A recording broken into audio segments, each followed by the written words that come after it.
but we're going live. I think we're live. Okay, so we have an interesting discussion, perhaps. Oh, why do I not like metabolism first? Oh, this has been.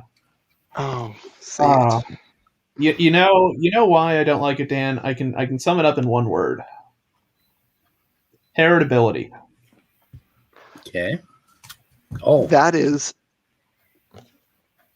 was what I was arguing with him about. Go ahead, Dan. I don't think metabolism.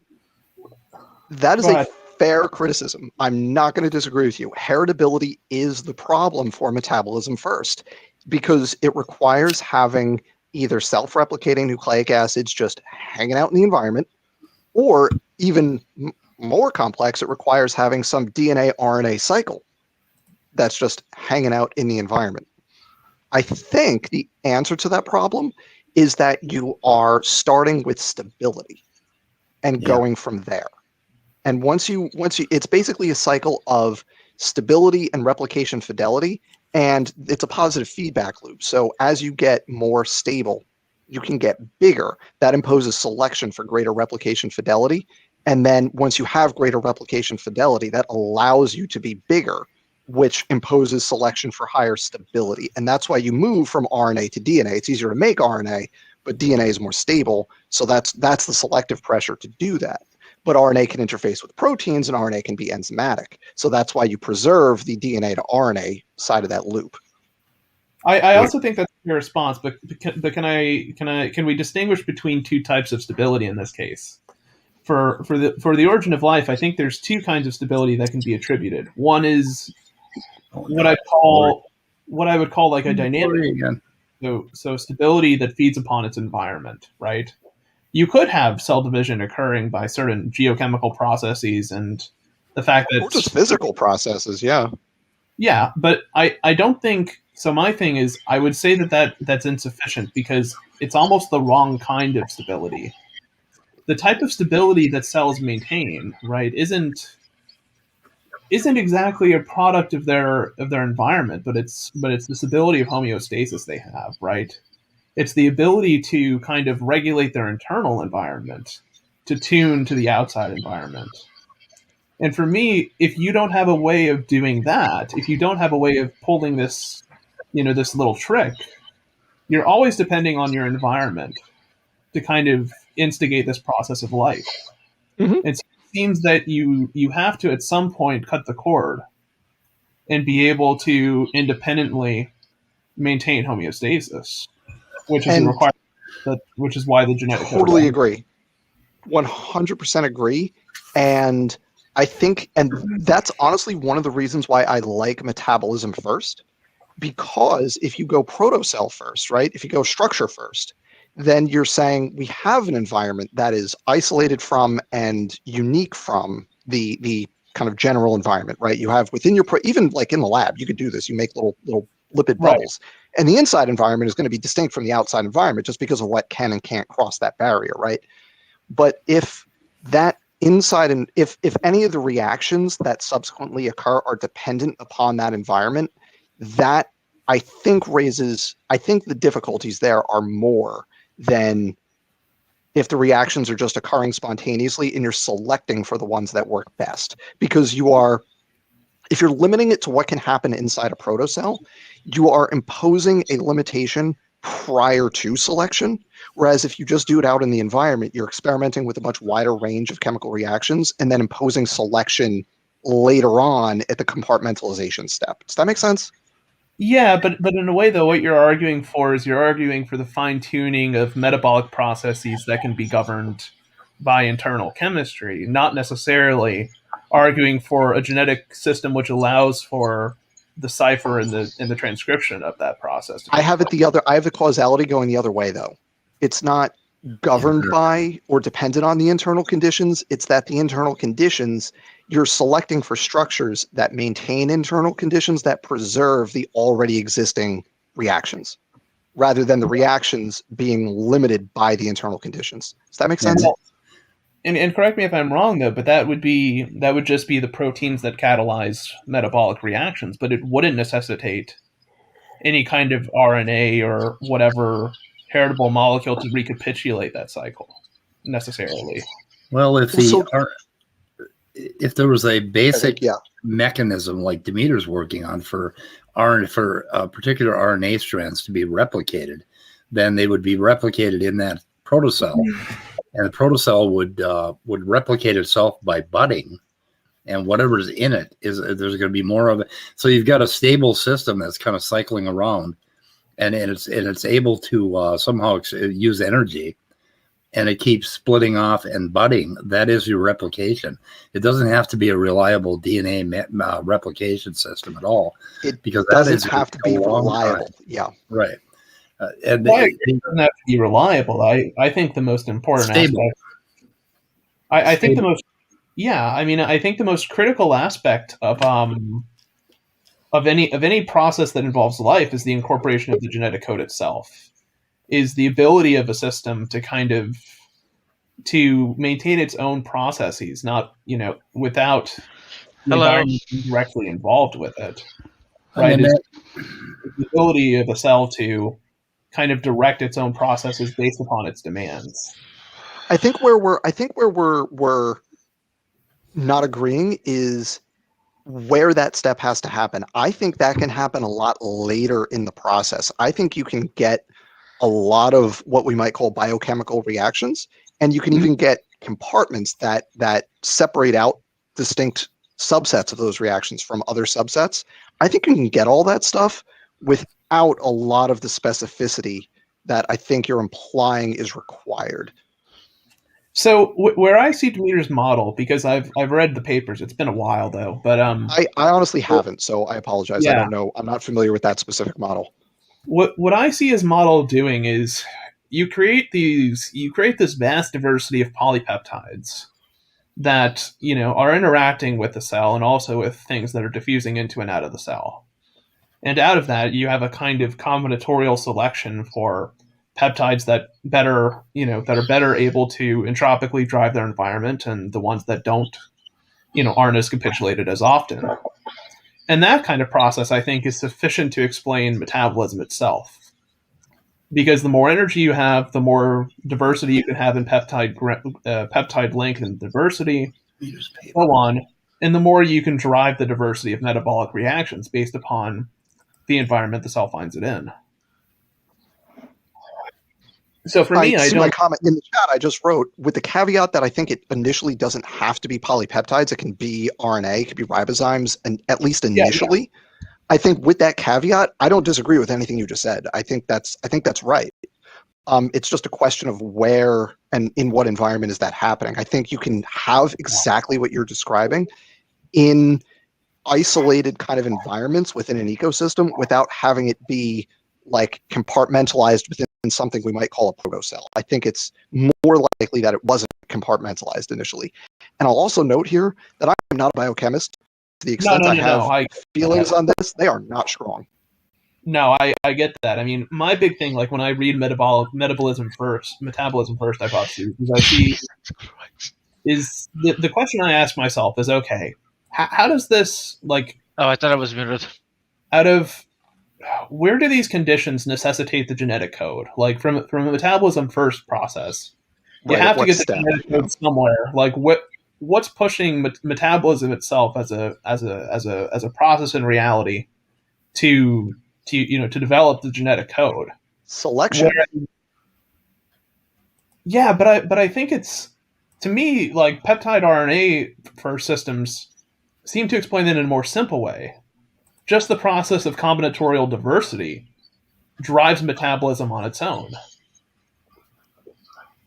But then which variant you generate, because this is going to be a more or less stochastic process, right, in a prebiotic environment. So you're not translating in any precise way. You're just generating lots of polymers.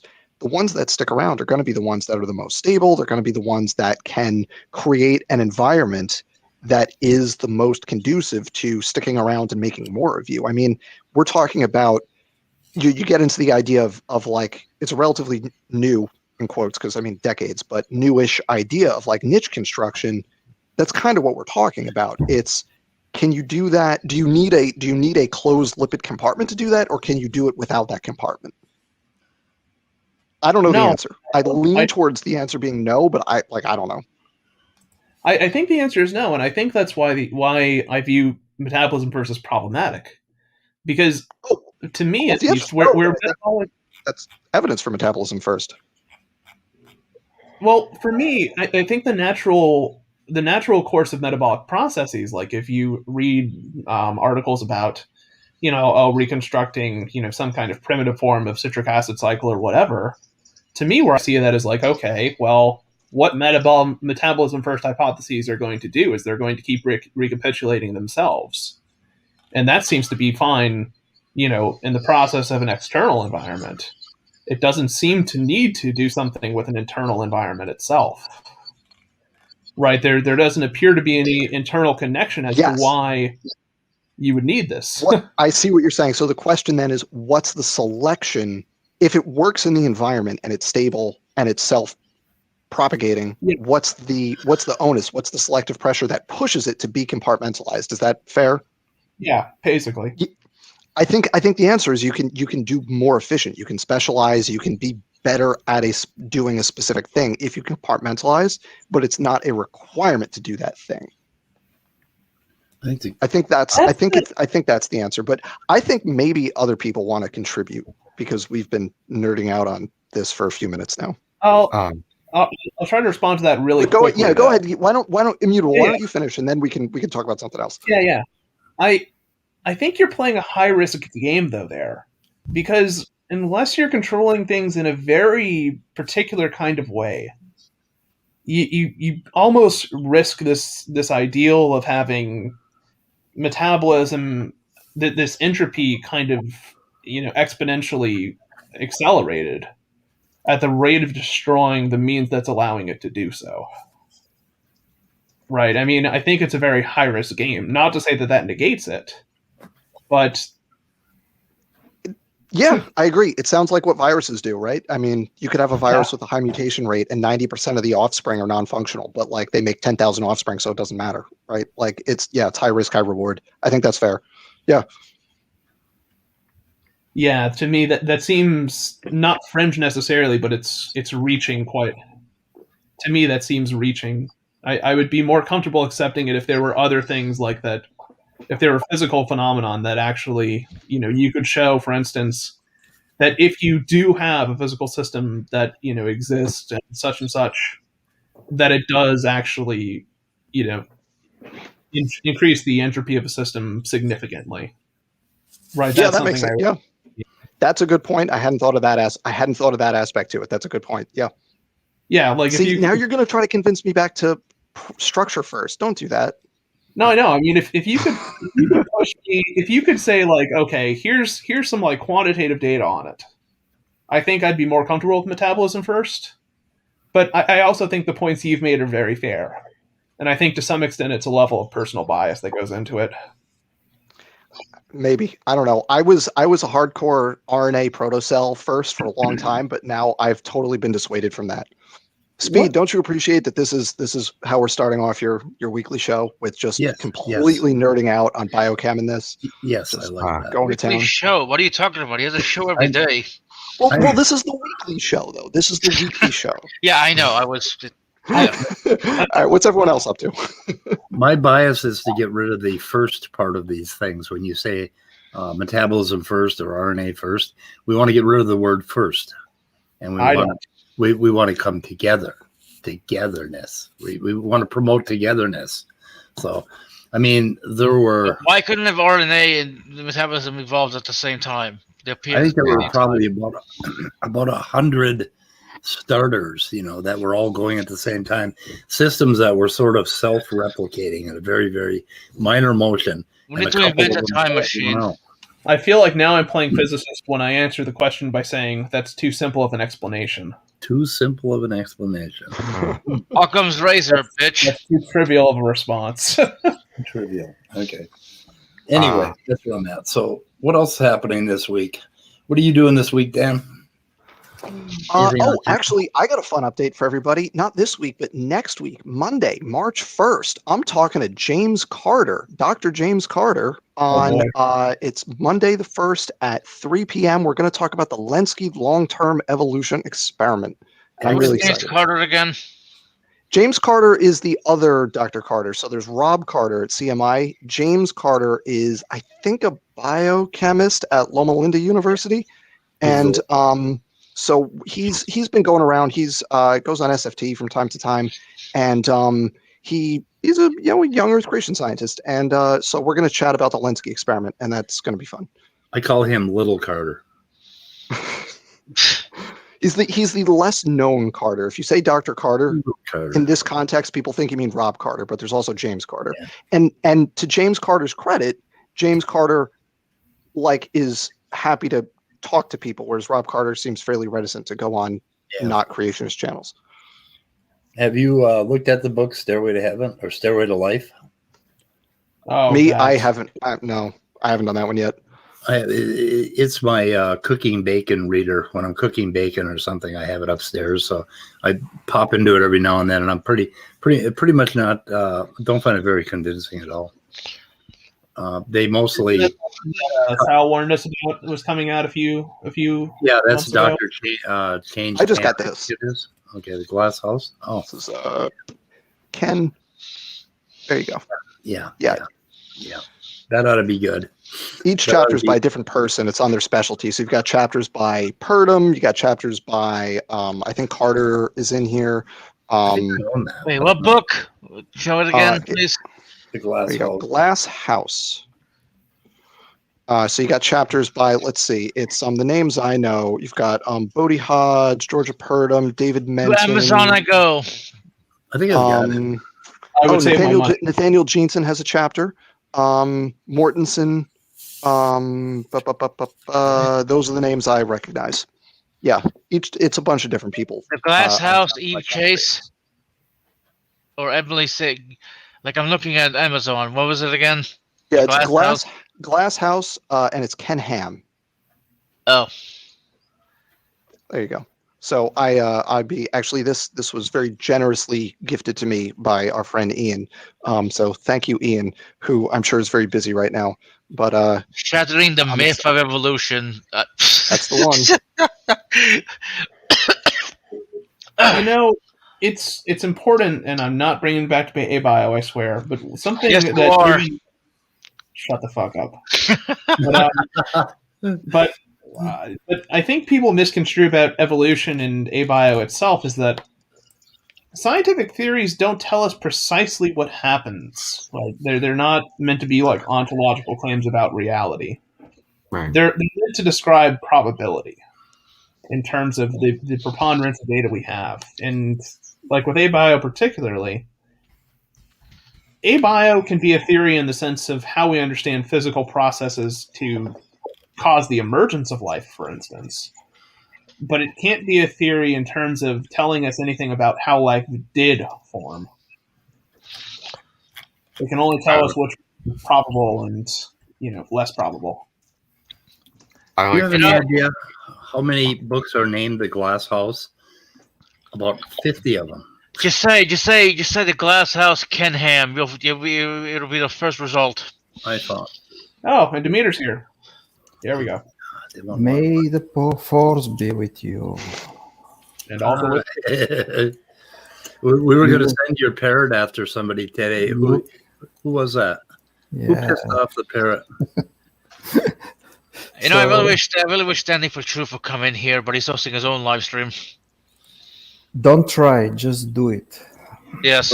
There we go. I would love that.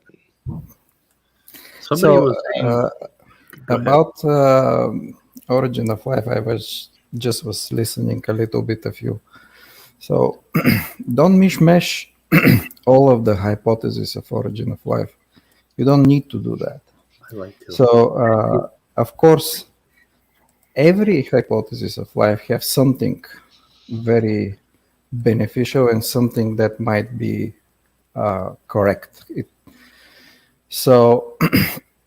But you have to understand also that there is a very clear difference between actual formation of life and something that helps for formation of life. Because unless you don't have clear moment of information-based selection, unless you don't have that moment, you don't have life. It doesn't matter what kind of theories, it doesn't matter what kind of hypothesis is. You must come to the point of information type of selection. Otherwise, it's not alive. And that is just as firm as I can say Earth is round, for example. And for example, metabolism first could be important in terms of prebiotic synthesis and can reconstitute many functions which are important for life. But still, you have to explain information, how the information comes to be. Otherwise, you're not there. And that is the goal, actually. I have heard people say this, and it is a plausible explanation, but that the reason information evolves or the reason information becomes present or is to kind of accelerate the process of metabolism itself. Information accelerate the process of metabolism itself. Yes, but something has to come first. I mean, I'll ask the question I always ask at this point in the discussion. How are we defining information? The information, okay, there is a law for origin of life.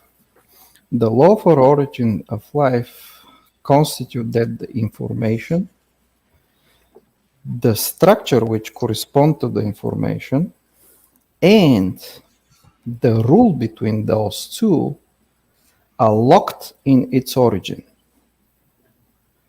meaning they are interdependent. Therefore, the information is something like a sequence of something which have execution of structural function or some sort of structure, something like a function. Otherwise, cannot be information.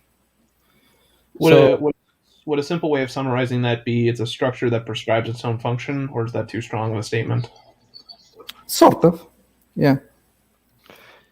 So I mean, my answer to that, and again, I want to caveat this with I'm the person in the room who is not a biochemist. I'm approaching this strictly from an evolutionary standpoint, not a biochemistry standpoint.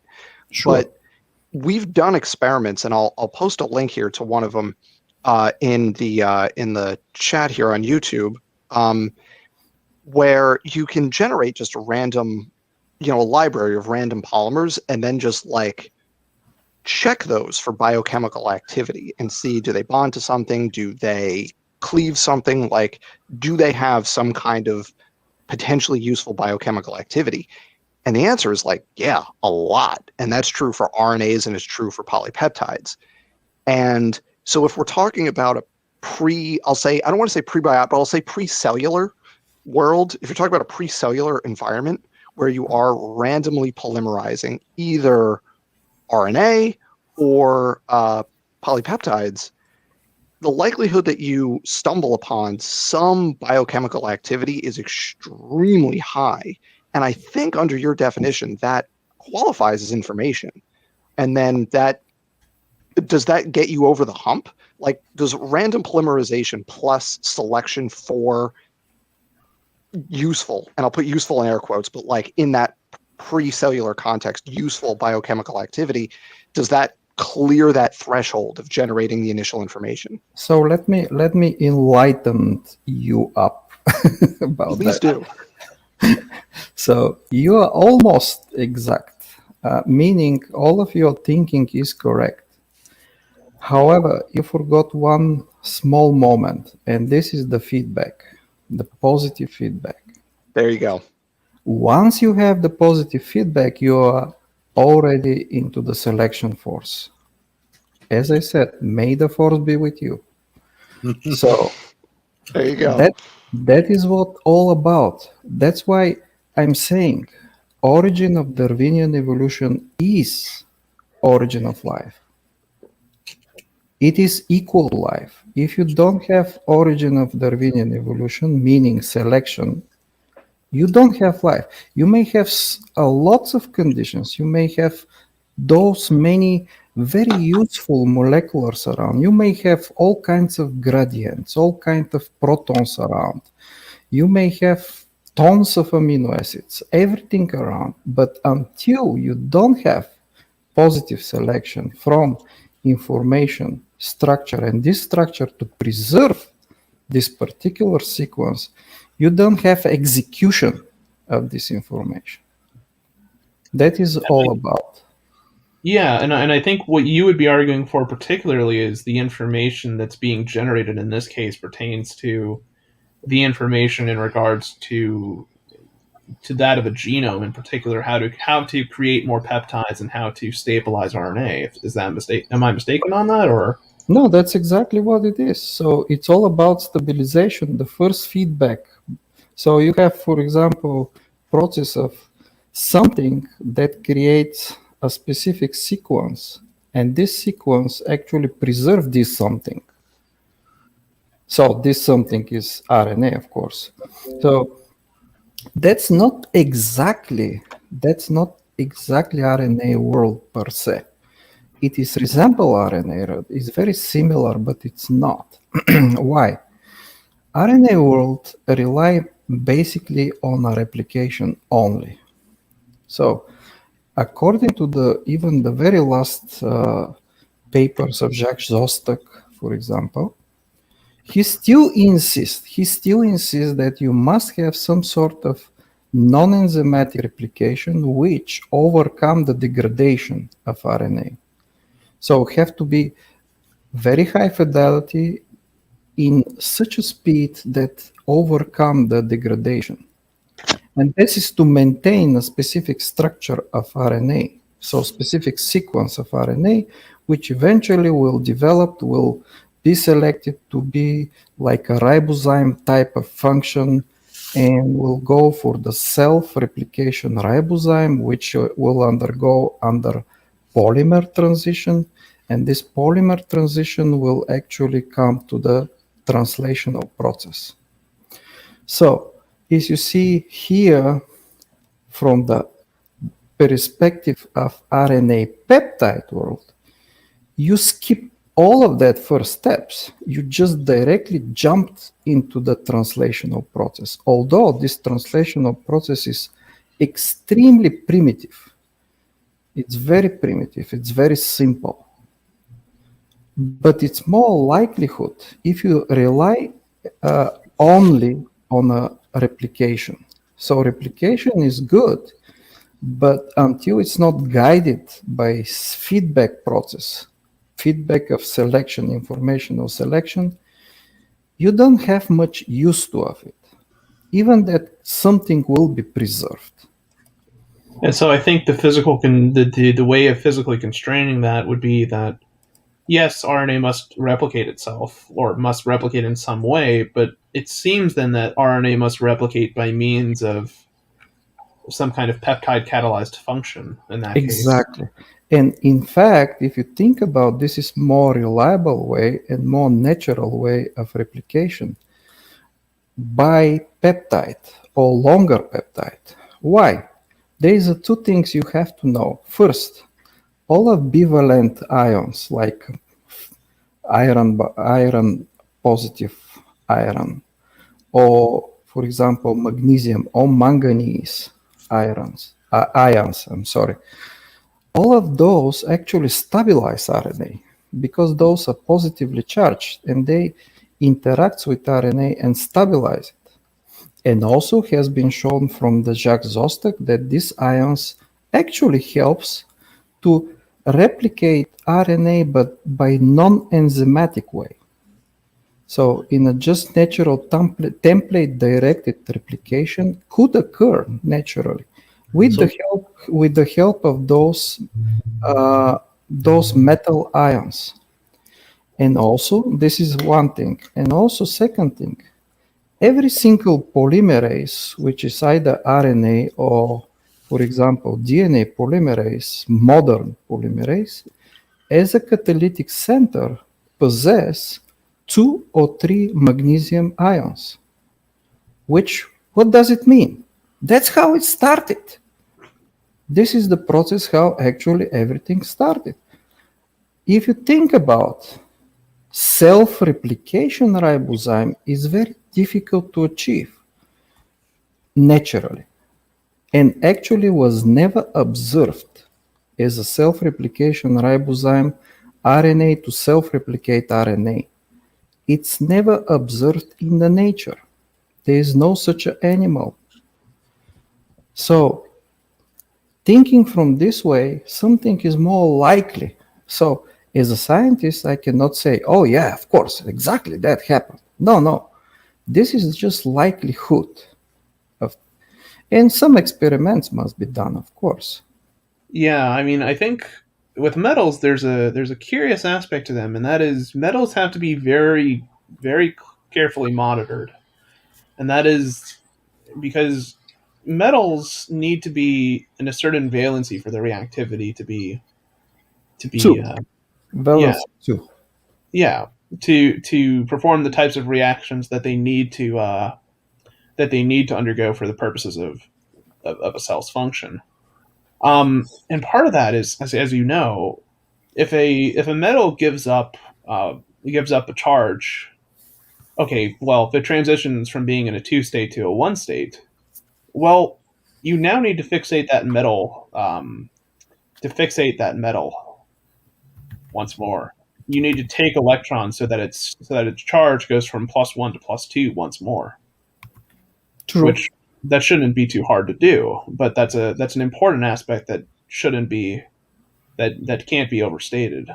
Is that once a metal gives up or takes electrons from something, its reactivity will have changed. So you need to correct for that in some way by making sure your metal stays in the state that it needs to for reactivity to be for it to perform the activity you want it to.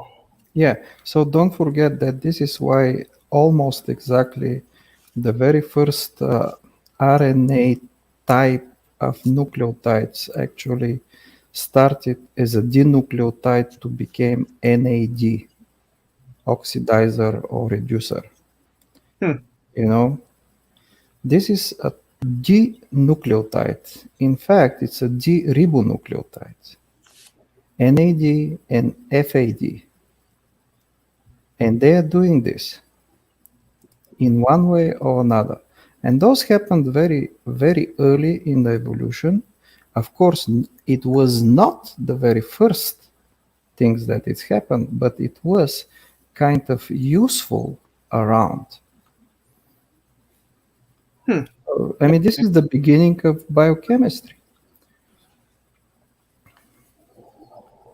Yeah. I just want to say that's a really good point that I had never thought of. That I literally until this moment had never made the connection that NAD/NADH is based on a nucleotide structure, and it makes perfect sense that you would want to. I shouldn't say that you would want to, but that the process would start with a molecule involved in redox reactions and go from there. That I had never thought of that. That makes perfect sense. So thank you for making that connection. That is quite curious too, because you think, I mean, and this isn't to poke at a metabolism hypothesis, but I mean, the worlds of metal and metal catalyst are, God, they're diverse as all hell. Yeah, but immutable, think about that. What is more likely? To have ions, bivalent metal ions around, or to have evolution of some short RNA that will evolve with a very difficult way to self-replication RNA.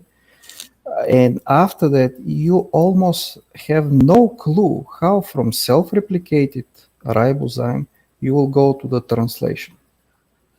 I mean, there is approximately 27 or maybe 30 different hypotheses how you can go from self-replication ribozyme to the translational process.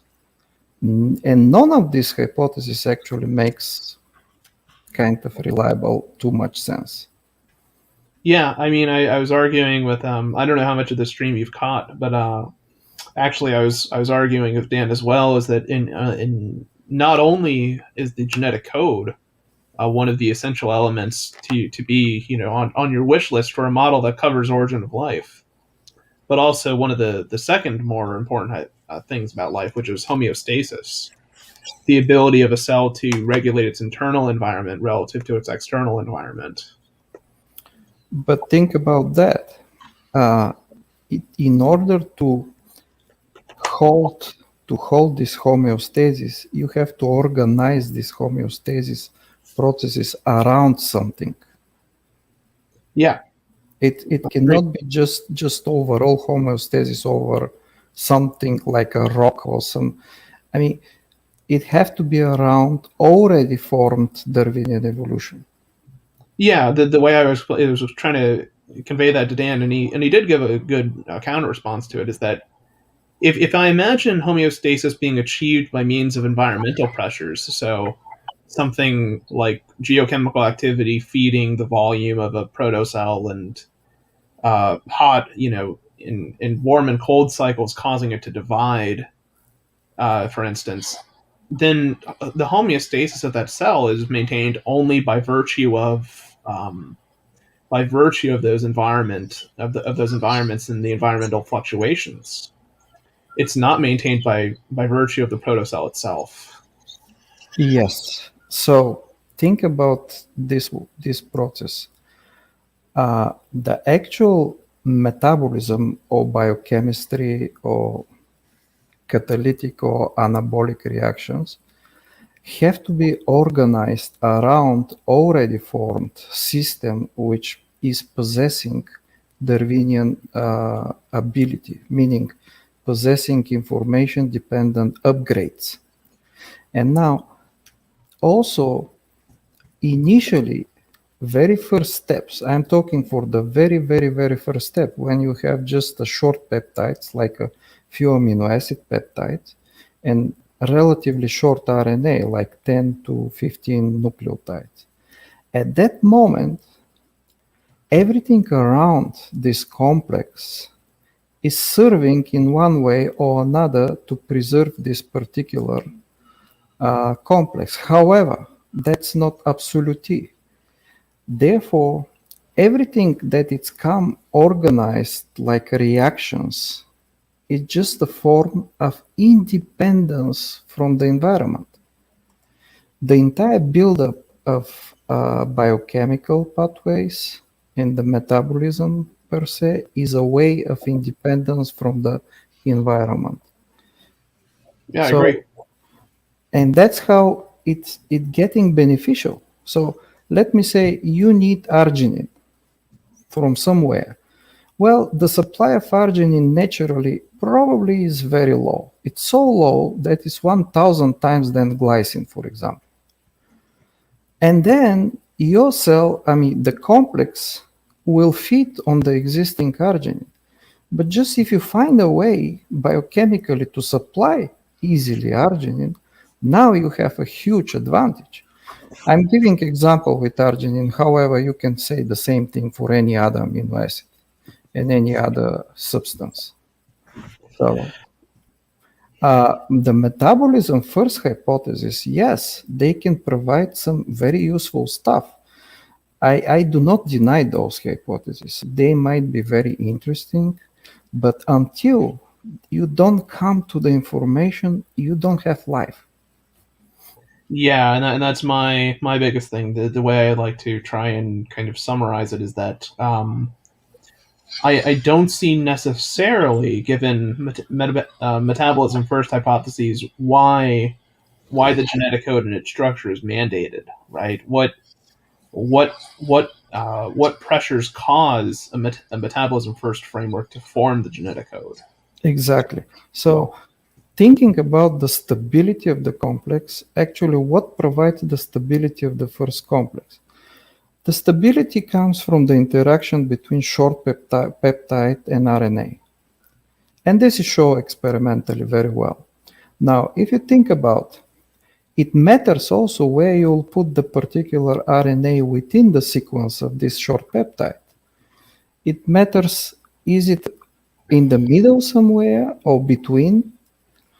And positioning particular amino acid in the particular place in this very first peptide actually makes the situation more stable. And this is equal to the very first protocode. So, in other words to say, the codon formation, the driving force for codon formation is a result of stability. Yeah, I would agree, and I mean, I think the if you want to call it stability selfish, I would agree with that as well, because in the stability itself will cause more stable complexes to be recapitulated in the environment, and Bingo. I hope personally, just 1 second. I personally very much hope that Dan will include RNA peptide world in his lectures for Origin of Life. I will tell you, I specifically do that. I mean, my lectures for in a couple different classes, I cover it, and in every case, I start it with like, it's basically like, hey everybody, this is a fun one because, but here are the hypotheses, and here's what I think makes the most sense, and here's what other people think the most sense. So we go through a bunch of different things. And it's a really fun class, especially in the slightly higher level class that I teach, because I give them a couple of papers that we actually, it's reviews. It's nothing too super technical, but we actually are able to go through a couple papers of, what the hypotheses are and what the strengths and weaknesses are.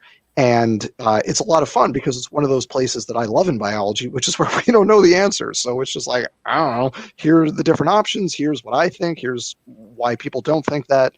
And yeah, I do RNA world. I do metabolism first, protocell first, RNA protein world. Like we cover a bunch of different bases. I do mention the protein world kind of in contrast to RNA, but basically say, I don't really think that's a good option. But while I'm talking, though, I do want to say we've been talking about this now. It's 10:45 already, and this is from a discussion that we started before we were on air. So I want to just check with Speed to see if there was anything that he specifically wanted to talk about tonight, and we could do that. I'm also happy to just keep listening to the two of you talk about abiogenesis because this is super fun. And then Rational Empiricist also had stuff. So I just want to make sure we're not monopolizing the discussion. Yeah, I got nothing. I just wanted to ask you, I heard from Cel Cordova, do you teach the part where some chemicals got mixed up in a hot pond and a lizard crawled out? Because they said that's what you guys teach. Yes, that is it. It was actually Luca, the last universal common ancestor. It's actually a reptile. Yes. Yeah. Yep. Okay. Yeah, definitely. Just to clarify that with everyone. That's it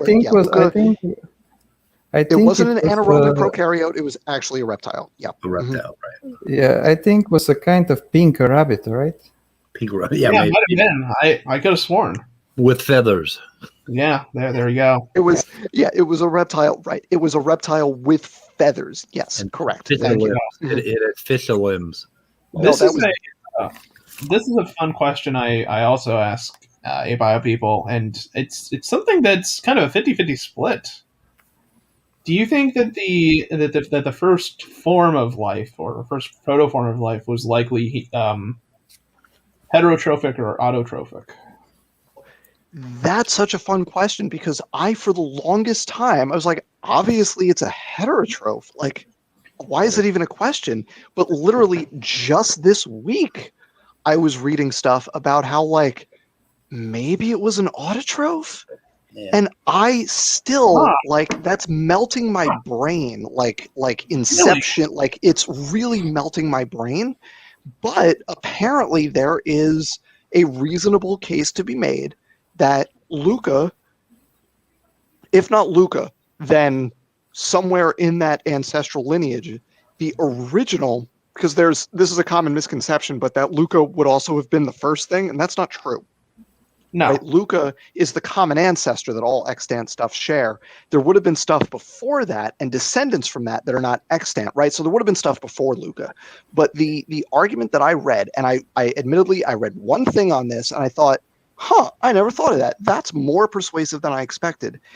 And it was that the original form of life, the ancestral form of making a living in the environment was autotrophic. And I had literally never considered that as a viable option before, but now I'm going, maybe? Do you happen to know the paper? Because I'd be really interested in seeing that. It wasn't even a paper. I read a quick, it might have been on some random blog. It was like a write-up of a paper. So I would have to go back through my internet history and try to find it for you. Sorry. I don't have the primary paper. So let me put my... Okay, sorry. Immutable say, but after you, I want to put my thought about. Oh, sure. No, I'm just trying to tell Dr. Dan that don't feel any pressure for it. To me, that's a very interesting kind of question. I mean, because with metabolism first, I would think it would be, heterotrophs. You would, well, that's the thing, because where do you classify first then? Because even in a metabolism first context, I would classify first as the first cell. So it's possible, in theory, there's nothing in principle that would exclude metabolism first from having the first cell be autotrophic, which is an interesting situation, right? It's weird. It's admittedly weird. I'm not going to say I buy it. I'm going to say it's not something I dismiss out of hand. Now, if I wanted to give a quick rebut to that, I would say heterotrophs give you the advantage of you're breaking down these complex metals, these complex metal ligand complexes, and in return for indulging this hellish process, you get metals, and you also get certain functional groups that are important, like amines and ketones and things like that, which I think would be ideal for a thriving protocell. Who is asking? No, that wasn't a question. I was trying to feed into Dan's idea there, but go ahead. So first, what is autotrophic? The autotrophic mean that the actual organized system will synthesize, so will pick up the energy from outside and will make. So it will not consume ready energy, right? Mm-mm. And will just accept outside energy like a chemical energy in that case, because the photosynthesis obviously is much later process. So if you think about the very first organism capable of Darwinian evolution, which we call it Terra Darwinia, this is just a very simple stuff, like a few nucleotides and few peptides. Everything that comes into, it's around, it is into environment.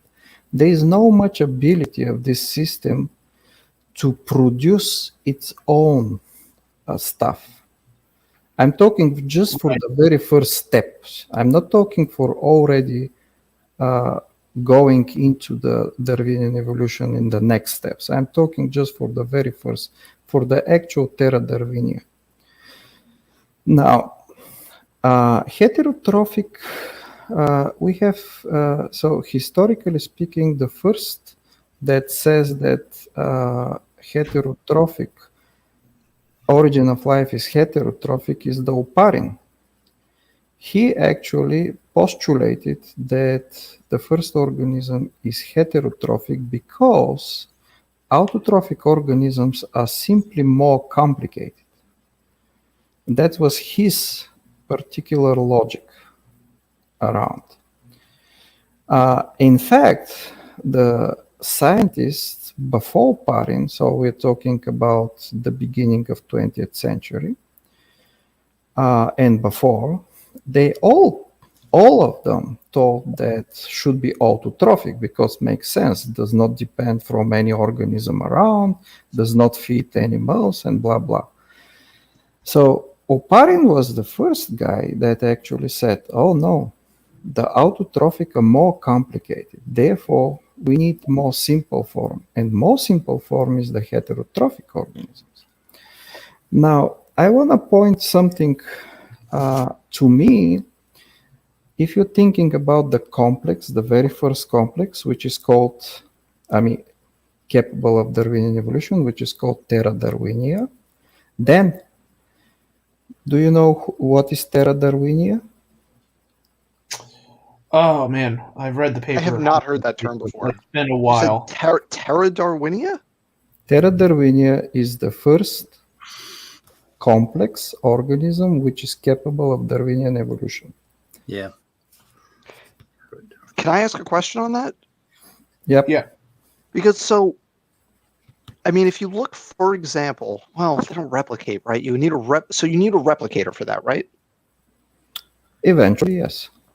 Okay, eventually, because you could have a pool of molecules where they're spontaneously forming, and if they differ in their stabilities, you're going to see a turnover over time, and whether you call that generations or not, probably not, but you would see that you would have selection for stability in that context of just a pool of spontaneously, but that wouldn't count, right? Because they're not replicating. Well, it doesn't need to be replicated to confer that advantage. For the stability is kind of the major driving forces, but you have replication process, which is non-enzymatic process. So that's what I want to mention. So it's a non-enzymatic process which already has been shown experimentally that could occur. So there is this process is capable to maintain some sequences, RNA sequences. It's capable to maintain. Whatever you see here in the figure 3 is the actual Terra Darwinia. That's not it is just system capable. This is the first how it's called,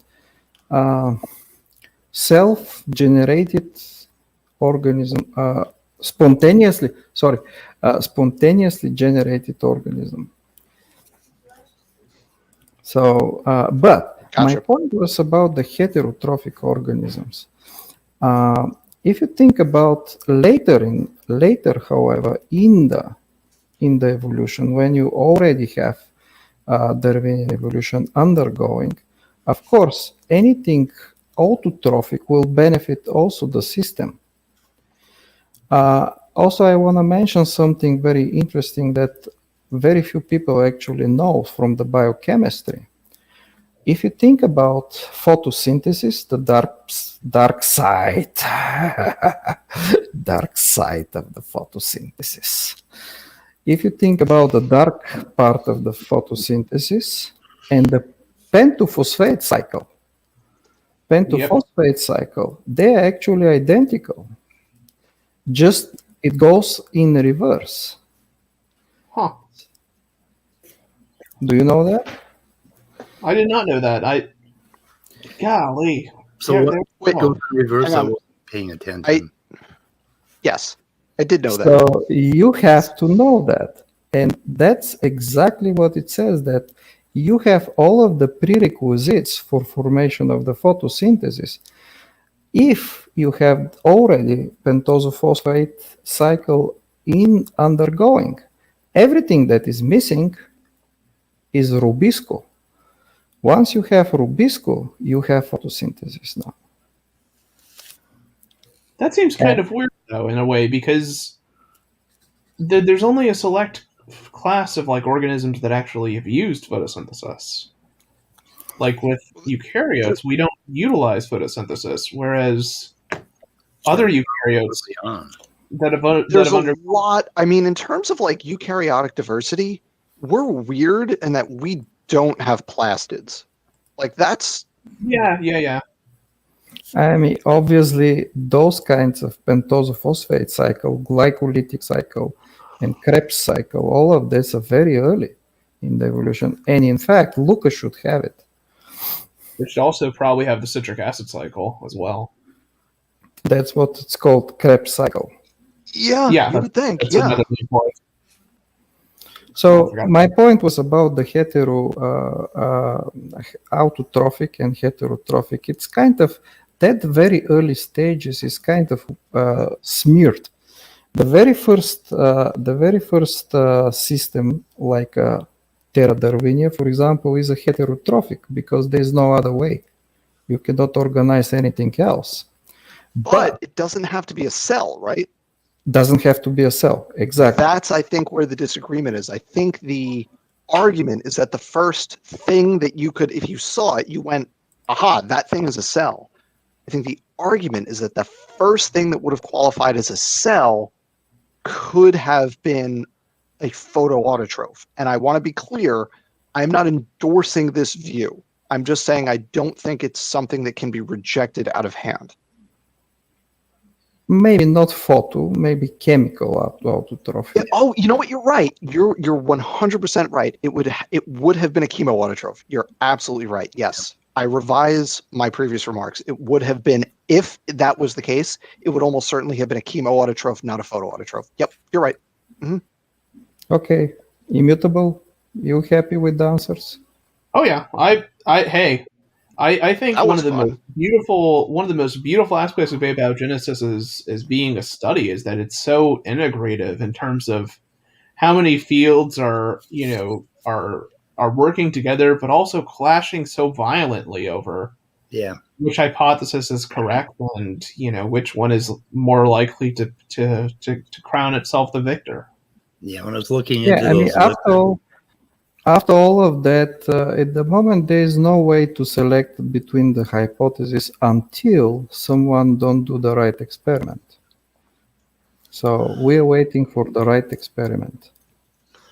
When I was looking into the ABio paper today and following some of those links for all the different basically the lipid lamina and basically micelles and all the different formations you can get with these lipid structures. There were hundreds of papers, just hundreds of papers. Oh yeah, I mean, I remember when we were talking to Drace the other day that one of the researchers I'm actually very impressed by is John Sutherland, because his approach is studying very basic prebiotic chemistry. It's studying essentially what are the fates of some of these very common compounds that would have been on the early Earth, and can they produce something actually valuable towards this end goal of biomolecules that we know that life needs to have and produce. Yeah, and that's why he used decanoic acid when he threw it into that pool, Deemer, because decanoic acid is really easy to form, like even meteorites. They found it, and it forms all these interesting structures when you end up in these cycles. And inside of these structures are all of these different possibilities for encapsulating a chemoautotroph or something like that. It's just incredible. But to understand any one part of this field, you would almost have to devote your entire life. Oh yeah, I mean, a little piece.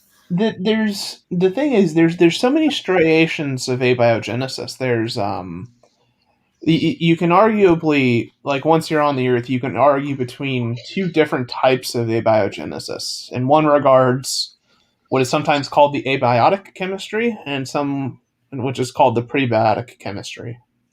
So the abiotic chemistry that I'm familiar with comes from the work of like Stephen Benner, for instance, his primary research is so Dr. Dan, you know how DNA has the hydroxyl group phosphate and then attached to another hydroxyl, right? How it's the phosphorus molecule that happens to take that. Yeah. Now, what's interesting is that other molecules than phosphorus can do that as well. Silicon and boron actually can form very similar phosphodiester bonds, and boron and silicon molecules, and these borate and silicate molecules would actually be very present in the Earth's crust. And the question is, how did life choose to fixate phosphorus as this kind of as this molecule that's linking, that's making these two ester bonds with, instead of using something like silicon or boron or other metals that are just as viable. I think the word choose is the problem there, right? It's happenstance. It's not what is best, it's what works and appears first. And I think there's going to be a bias there towards lighter elements because they're just going to be more stable. Or they're not more stable, but more common. I think the metabolism actually gained some traction here in that what helps in that case is with stuff like silicon, for instance. It's extremely oxophilic. It loves oxygen like there's nothing else. And boron also has really weird reactivity. And you might argue you might actually have just put your finger on it, because it would have been a very low oxygen environment initially. So if you've got something that has a very high affinity for oxygen, then it may not have been super happy to interact with other things or just in general interact because, and again, not a biochemist. So biochemists listening to this are like, what is this guy talking about? Yeah, but what the hell is this guy going on? It would have been an anaerobic environment initially. So if you have something that has a high affinity for oxygen, sure, that's going to make it very reactive in the context of extant biochemistry. But in the context of a pre-cellular world, that's not going to help you. Right. The thing essentially what would be considered is, since you have a low oxygen environment, you're not really concerned about oxygen. You're worried about these transition metal. Well, right. These the toxic gas comes later. Yeah. Yeah, precisely. You're worried about these metal species that can react more generally with general functional groups instead of with particularly oxygen. Which that might be an important filter. So two kind of things with that. One, I'm going to put in the chat on YouTube. I'm going to put a link to one of my favorite papers of all time. It's a paper called Confounded Cytosine: Tinkering in the Evolution of DNA, and it's not this specific question about phosphodiester bonds, but it gets at the same idea of like, why are nucleic acids the way they are, and in particular, why do we use cytosine? Because that's stupid. And it gets at that, and it comes down to the idea that it's what got incorporated first, and now we're kind of stuck with it. And the second thing is, we've been talking about this for about an hour now, and I want to make sure a rational empiricist can get into this, and Speed has anything. Yeah, I want to make sure other people are getting in here.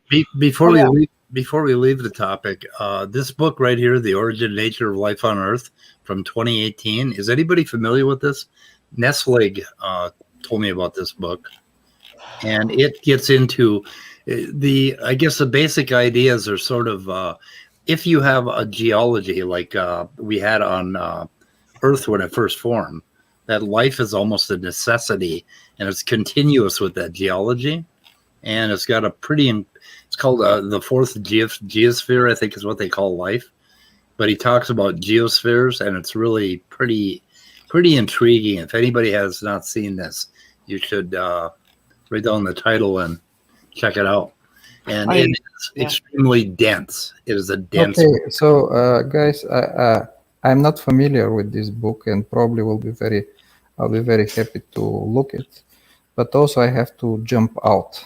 So okay.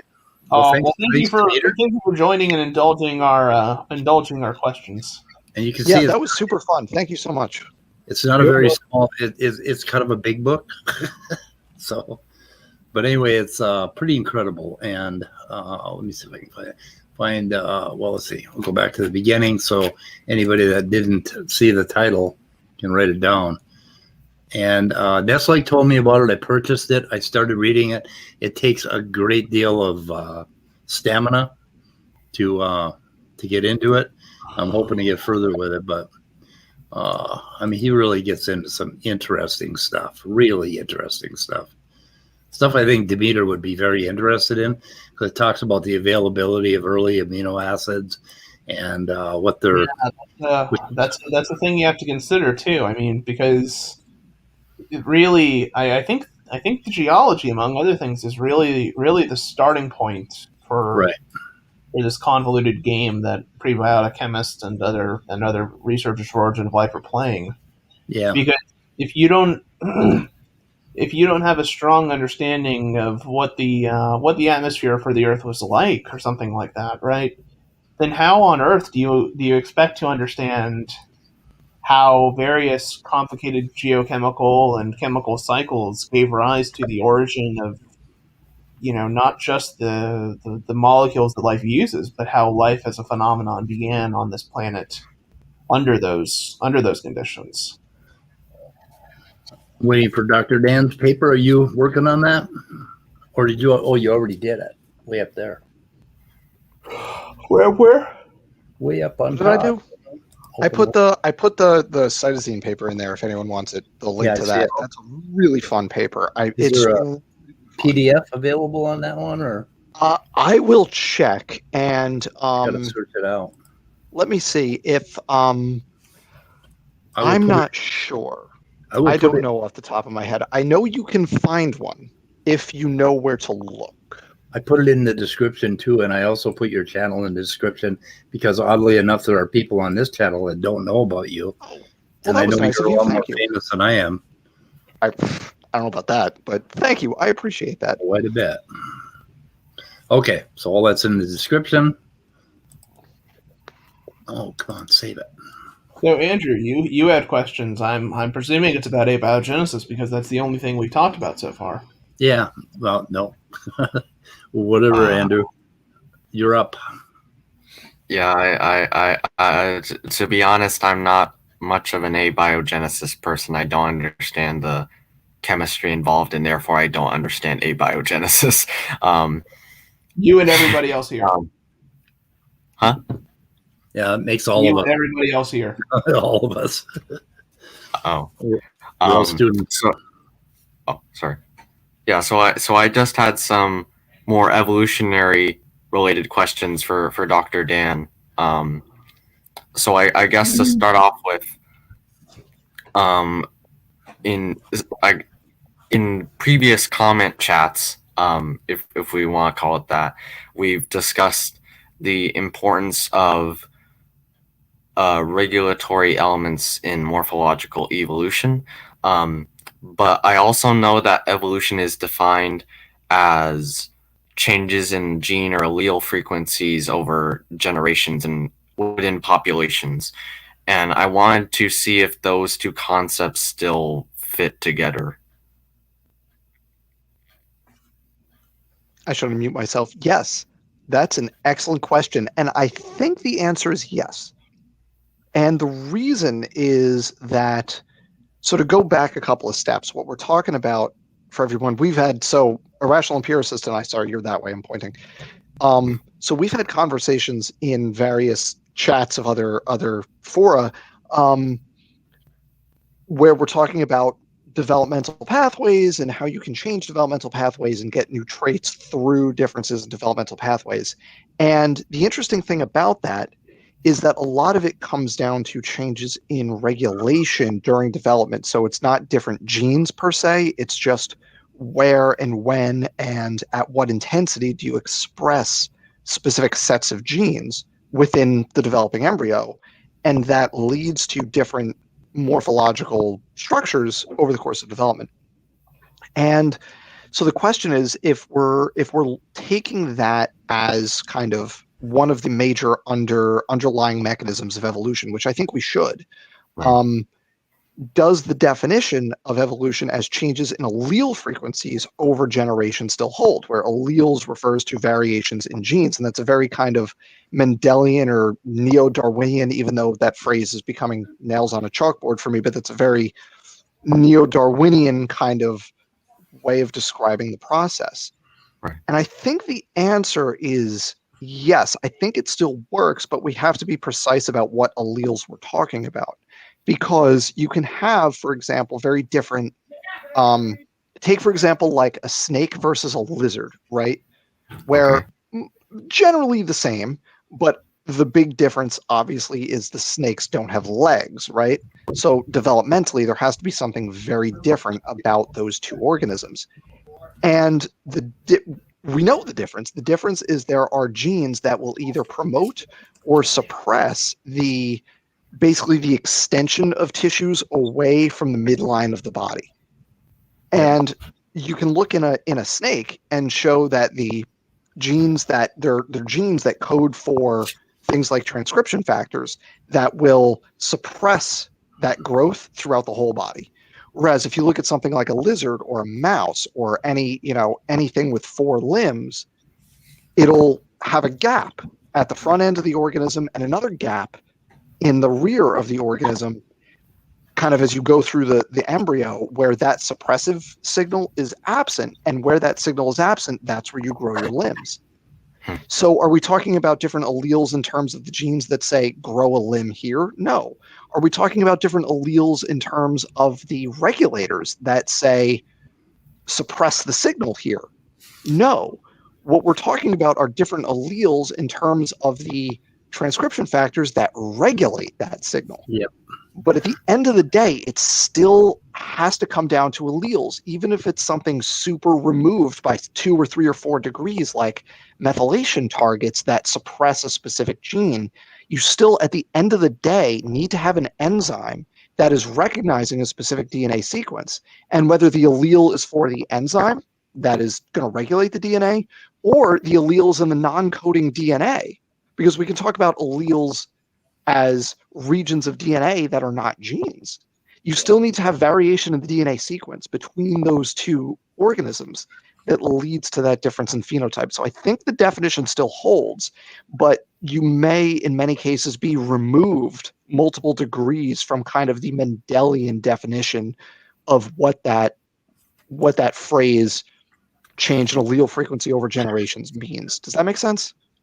Yeah, so just to clarify something, so since there can be differences, in this case due to mutations in these regulatory elements, what are you saying that those differences would make them, I guess, different allele versions of those elements?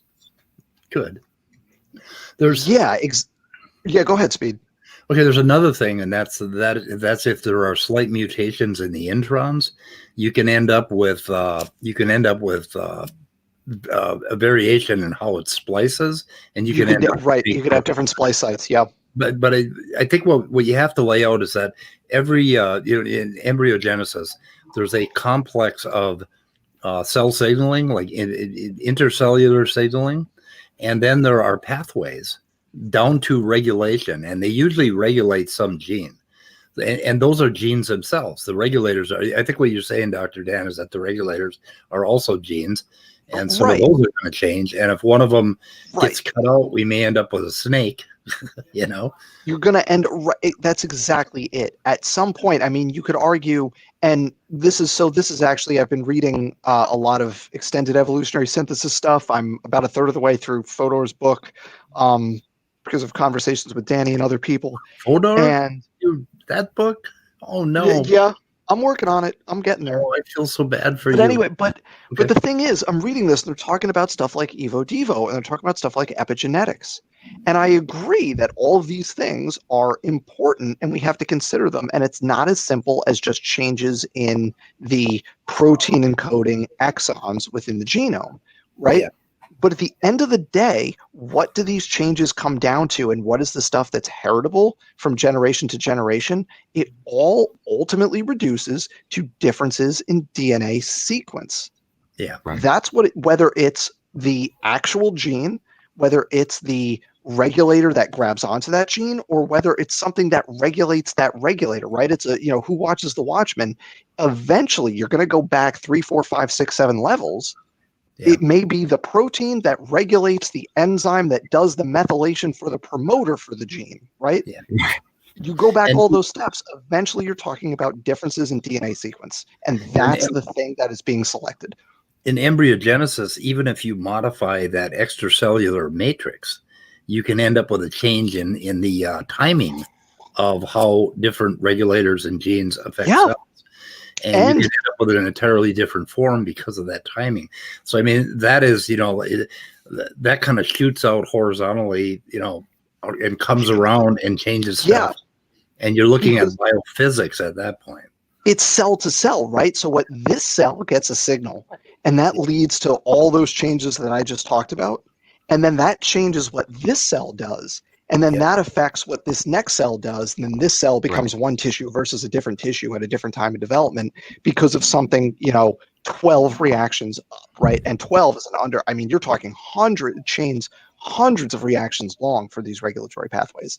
It's complicated as all heck. And Andrew, it almost seems like you're looking for an either or on this question. And it is so network rather than either or. Yeah. It's almost impossible to answer that question. Right. I guess if I may ask a follow-up question, which would be, I often hear, I sometimes hear evolution defined as, like I said, changes in allele frequencies. But I also sometimes hear it defined as descent with modification. And I wanted to see if there's a difference between those two or if they're the same. Those are the same thing. So descent with modification is Darwin's phrase. Like, he actually came up with that. A lot of people think he came up with survival of the fittest. He didn't. Some other guy came up with that. And the irony is I can never remember that guy's name.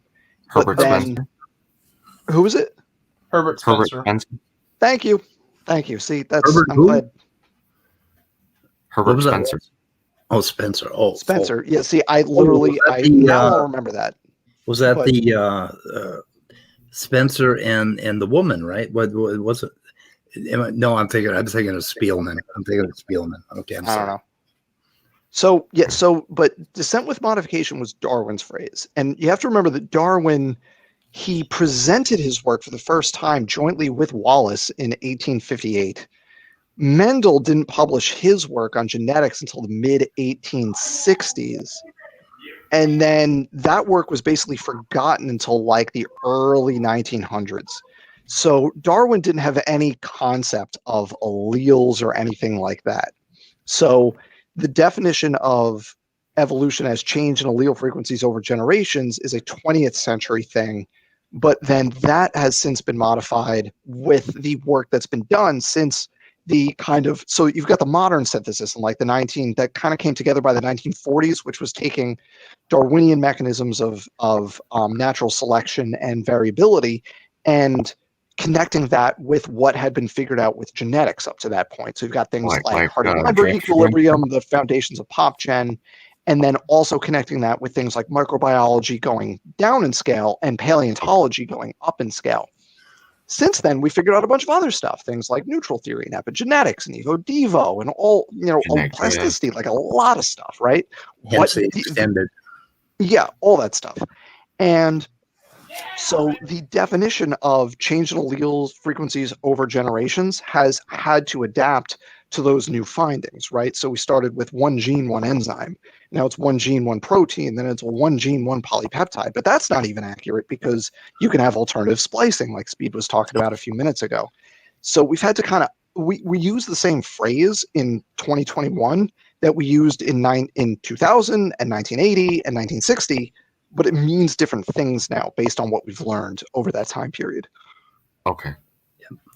So on the topic of genetics, I guess this would be a good way to segue into the other questions I had, which are more phylogenetics, because as we've discussed previously, I have trouble understanding phylogenetic. Phylogenetics is hard. Yeah. It's not intuitive at all, and it's really mind bendy until it clicks. And it's the kind of thing where I've had students that like I'm doing the phylogenetics unit right now. We have an exam coming up and it's mostly phylogenetics. And I've had students that are like just like I can see the gears like grinding. And then somebody else says something a different way from the way I've said it, and they go, "Oh, and I can see the light bulb go on, and then the wheel starts spinning, and it's fine." And it's not immediately intuitive. And it's just hard to conceptualize it until it kind of clicks. And I don't know what the magic thing is to make that happen. Right. I don't know. I mean, maybe it's because I'm more analytical in thought, but phylogenetics doesn't seem too complicated to I me. think it's conceptually. I think it's not intuitive because, like, I the way I try to kind of get people to think about it is like, I always recommend Neil Shubin's Your Inner Fish, and we talk actually, like in my evolution class, we talk about the title of that book. I'm like, why would you call it that? Are you a fish? And people are like, no, I'm not a fish. Like, no, you're a fish. Because if you go back a little bit into like the common ancestor for vertebrates, that thing was a fish, and you're descended from that thing. That means you're a fish. My mama was a fish. You know, it's a nested hierarchy, and it's not an easy concept because we've been taught basically the opposite. There are fish, and there are non-fish. There are prokaryotes, and there are eukaryotes. Well, Right. the eukaryotes are nested within the prokaryotes. Phylogenetically, we are prokaryotes. We are highly derived prokaryotes, right? Yeah. It's not intuitive. Right. Phylogenetic. Too many Greek word dash morphisms. Yeah, I think the important aspect is, and it's so weird that people can't get this concept, is that even if you are fish, like even if that's, you know, a label you choose to identify yourself with, and that's one of the things we are, that doesn't mean that's all you are necessarily. Right? I mean, just because you're a fish doesn't mean that that's where that, you know, where that process of labeling and significance. I am so much more immutable. I am so much more. Oh, don't even begin to categorize Highly all the things that derived you fish. are. Special case entirely. Let's not fight immutable. So rational empiricist, what's your question? What are we talking about? So I guess this might be a silly question, but is common descent the same? Oh, there are no such thing as silly questions. Is that what you said? Correct. Yep. Okay. I guess my question is common descent the same as genealogical relatedness? I mean, is it a type of relatedness, basically? Like, what? I guess what I'm trying to figure out is what is common descent, essentially. Common descent just means you share an ancestor. Yep. That's all common descent means. It means if you go far enough back in time, you share a common ancestor. Now, for cellular life, everything shares a common ancestor. So it's usually a context-specific thing. So, like, for example, we'll say, okay, do humans and chimpanzees share a common ancestor with genetic trait X, or do the chordates and the echinodermata share a common ancestor with whatever developmental characteristic, right? Because they're both Duger-stones. So it's usually going to be used in that way of some specific context. Genealogically, you guys hear me? Hey Neff, good to see you. You're breaking a little up. You're breaking up a little bit there. It looks like there's something. Yeah, I'm driving right now, but I'll be home in about 5 minutes. I'm definitely going to say hello and chat with you guys for a little bit. Sounds like you're in a car and you shouldn't be on the phone. Does. So I just actually want to comment on something Vesta said, which is yeah, it's the greatest thing in the world. Having students is seeing the light bulb, like being able to almost physically see the light bulb go on. That is the greatest. I'm just like, yes, you got it. So going back to phylogenetics with genealogical, genealogical usually refers to more short term. So you could talk about like genealogies, family trees, pedigrees, that kind of thing. But in kind of outside of that context, I mean, yeah, sharing that implies or necessitates common ancestry, yeah. So you could talk about over the course of phylogenetic time, right, that there's a genealogical connection between us and chimps, or us and mice, or us and, you know, E. coli, or whatever. You can say it that way, but people normally don't, because there's a context, or I don't know, context is the right word, but there's an implication that genealogy implies relatively short term. At least as I use it. So does that mean? Oh, go ahead. No, I was going to say, I think that's because like certain epigenetic markers over the course of like multi-generational inheritance can get kind of cured, or if not like eliminated altogether, can't they? Like if you're talking about you could have epigenetic inheritance, and that's as far as we know, a few generations. I don't think we have the data because we haven't been looking that long, right? So you can find people, for example, that were alive during like the Great Depression and be like, huh, that profile carries over. But it's hard to go back further than that, right? SFT et al., they think everything is like epigenetic evolution. And like the created heterozygosity supposedly with epigenetics and the environment is what caused the Neanderthals, and it's just a mess in their heads. And I would love for one time, one person who says, "Oh, epigenetics, that's a problem for evolution." I would love just once for anyone who says that to explain why, because epigenetics is nothing more than a mechanism of inheritance. Right. So if you could explain to me why having an additional mechanism of inheritance causes a problem for a theory that is all about the inheritance of traits from generation to generation, that would be awesome. Well, somebody asked about it today, and I said epigenetics is basically how the cell works. You know, I mean, it's that broad now.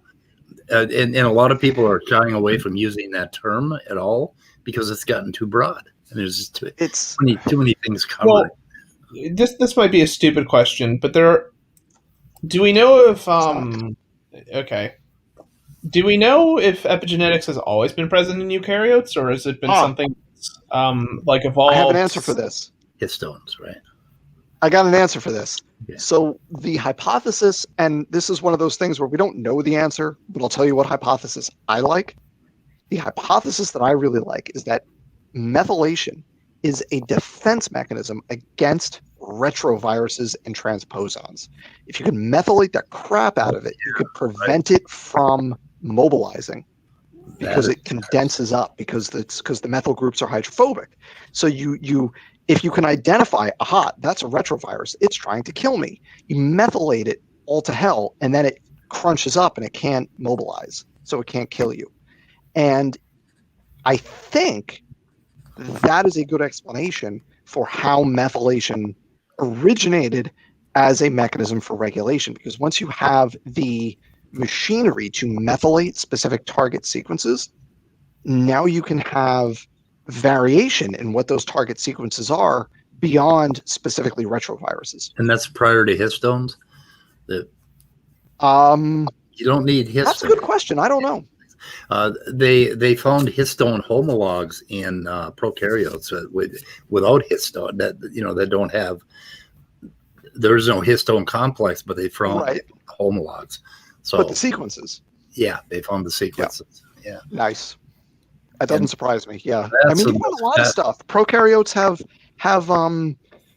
the self-splicing intron, so you don't have a spliceosome, but you have what is, I think, quite clearly a homologous structure. You get a lot of that where they don't have the thing that the eukaryotes have, but they have what is, I think, pretty clearly a precursor structure to that. So it doesn't surprise me that they would have the same thing for the stones.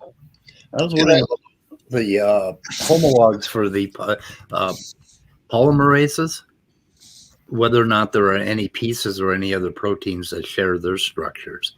Because John Mad Ox last night was going off about polymerase, I think, wasn't he? Or something. I don't know. It doesn't surprise me at all. He goes off about whatever.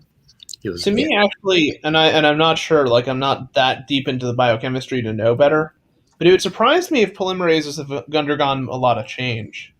Because polymerases are usually fairly sensitive enzymes in terms of what they require to work. When you change it, you kind of definitely true for viruses. 100% the case for viruses. The capsids tend to evolve pretty fast, but the polymerases tend to be, like for RNA viruses that use an RNA-dependent RNA polymerase, those polymerases are much more useful phylogenetically because they tend to be a lot more stable. Yeah. So how about prokaryotes? So, okay, we got polymerase 1 and 3 are responsible for transcribing the things that go into the what the hell is it called? Ribosome, basically. And there's something about the nucleolus and the fact that 5 different chromosomes stick their tails into the nucleolus, and they're transcribed for ribosomes and a bunch of other RNAs. But what is the with prokaryotes? What is the deal with them? What are they more like, the polymerases? Because they don't have. What is the? I'm not sure. So I know E. coli has a bunch of DNA polymerases. If you ask me which one is the processive polymerase that does the leading strand DNA replication, could I tell you? No, I don't remember. It's been way too long since I took microbial biochem. I'm interested in the or microbial genetics, I guess. Nucleolus and that particular structure inside the nucleus, which is just a self-organizing structure with a bunch of proteins scattered amongst it. It doesn't have a membrane, and it's got 5 different chromosomes sticking their tails into it, basically. And that's where we get the ribosomes. Right, and that's where it's the ribosomal DNA that's being expressed, and then it's the ribosomal RNA, but most of that is untranslated, which is really cool. Well, and that leads to its own set of constraints. And I'm interested in the archaeology of that structure and in prokaryotes. And I'm learning more and more about it every day, but it's a big field. Another one of my back burner. I got nothing. Yeah. Hey everyone, what's up? Hey David. Hey Neff, good to see you. Good to see you also. So I'm just listening to your stuff on phylogenetics. Personally, I absolutely love phylogenetics. So as well you should. Yep. Phylogenetics to me, phylogenetics and Punnett squares are 2 of the most fun things in biology. The funnest things in biology. I don't know why I enjoy them, but I do. Molecular phylogenetics is the funnest thing in biology.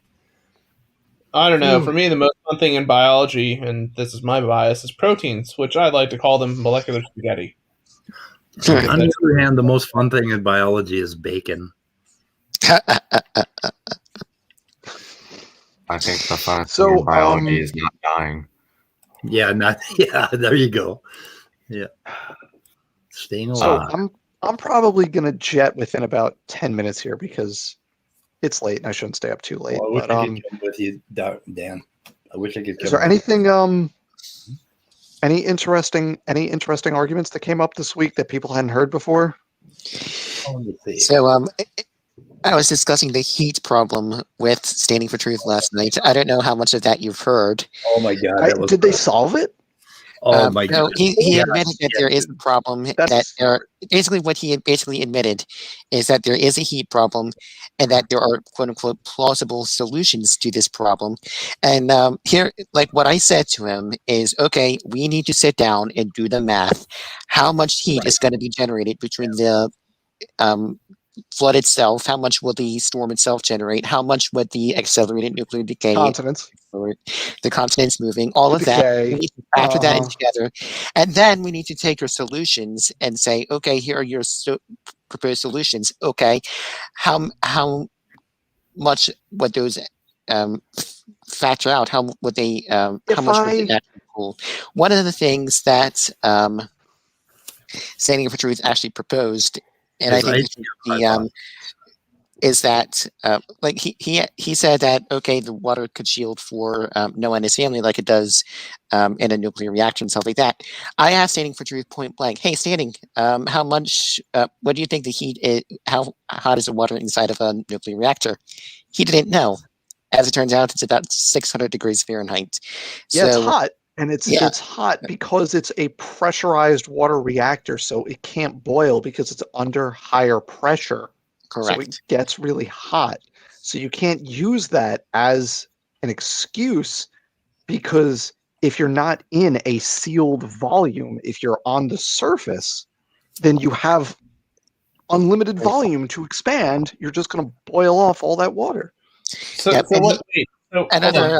Another solution that he proposed is hurricanes that would have been generated during the flood. He actually suggested that the global flood would have generated hurricanes, and that these hurricanes could have somehow took some of the heat out into space.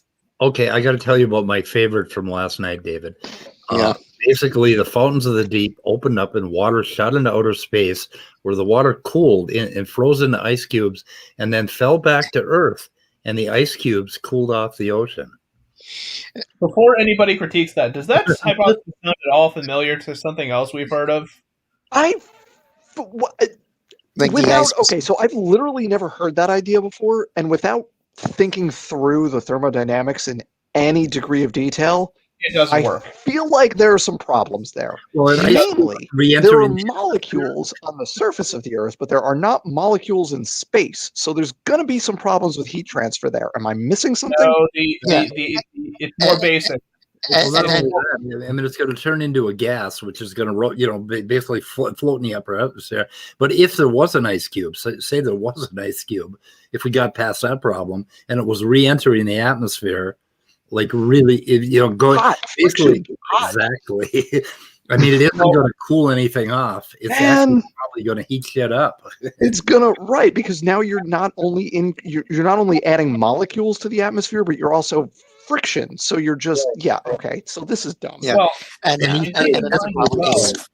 Of course, there's no math involved, so he can't even tell me. Okay, that's a theme. Let's see if this is even theoretically possible. Okay, let's grant that it's possible.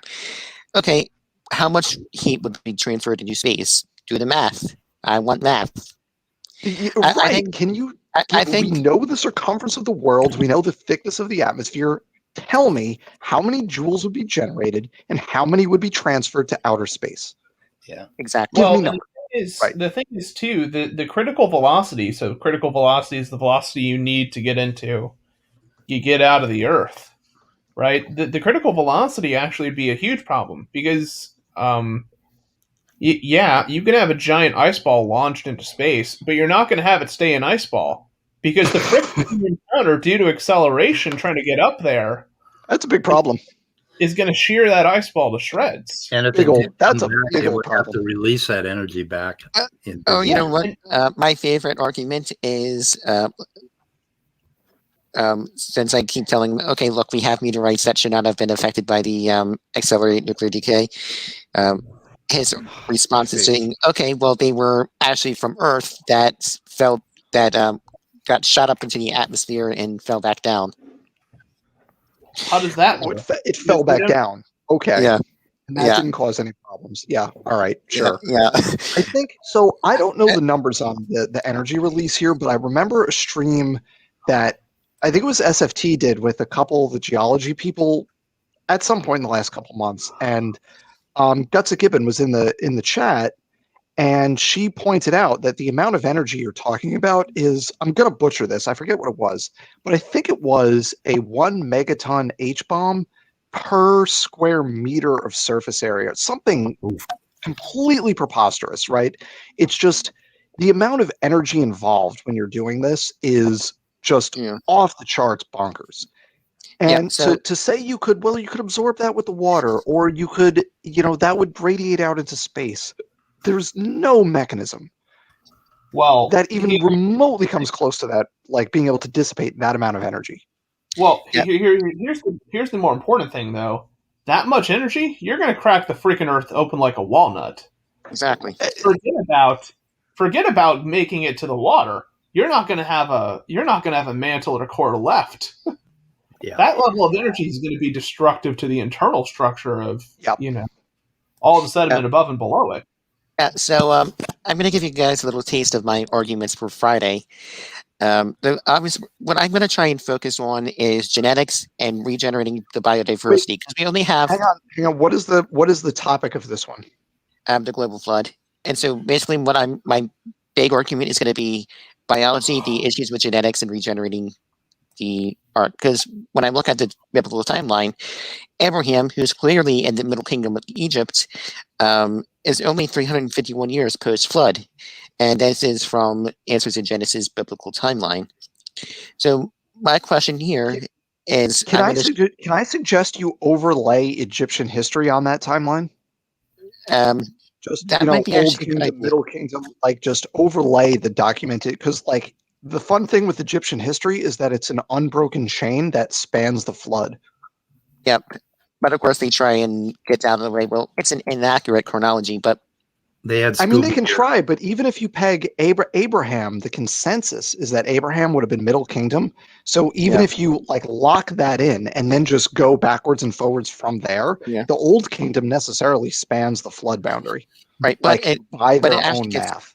But it gets worse. Is that Joseph was only 603 years post-flood, and Moses in the Exodus was less than 900 years post-flood. So basically, the thing that I'm trying to point out, okay, is this: how do we generate enough people to build the Tower of Babel, and how do we actually generate the extant biodiversity within the 350-year timeline? So my calculation is, okay, here's the biodiversity we have. I know this is probably a little bit off, but we can work with it. 6,400. No, that's about right. It's about 1 million animal species. Yeah, most of them insects. Yeah. Yeah, so about 984,600 extant species. Again, this does not even include the extinct species, would be even higher. So just calculating, okay, we have 350 years to get the extant biodiversity. So if we take 984,600 species, we have to get 2,831 species per year, or about 7 new species per day. And again, that's just extant biodiversity. So am I That's doing not the math wrong? including right. That's not including the extinct ones. So like, if everyone here should know who Dapper Dinosaur is, but he is really well versed in things like Egyptian history and hieroglyphics and that kind of stuff, because linguistics is one of his hobbies. And so he pointed out to me a while back that you can talk about like extant felids. So like in hieroglyphics, they distinguish between things like lions and tigers and a bunch of others, and you don't just have to account for those. There's what is it, like 30 some odd extant felids. There's also over 100 extinct ones. Yeah. And if the extant ones existed by Middle Kingdom Egypt, which is conservative, because that's when we have like records of them existing, then the extinct ones had to also have appeared and gone extinct by then. Yeah. So the problem is far worse than if you just consider the extant species. Correct. And I'm trying to be as generous as I can to the creationist model. But good strategy. But I'm trying to kind of better organize my arguments. Okay, and I'm going to go through the key genetic terms, bottleneck effects, genetic drift, allele frequencies, and all of that, and kind of trying to explain, okay, this does not work genetically. But it also gets worse when we consider elephants, mastodons, mammoths.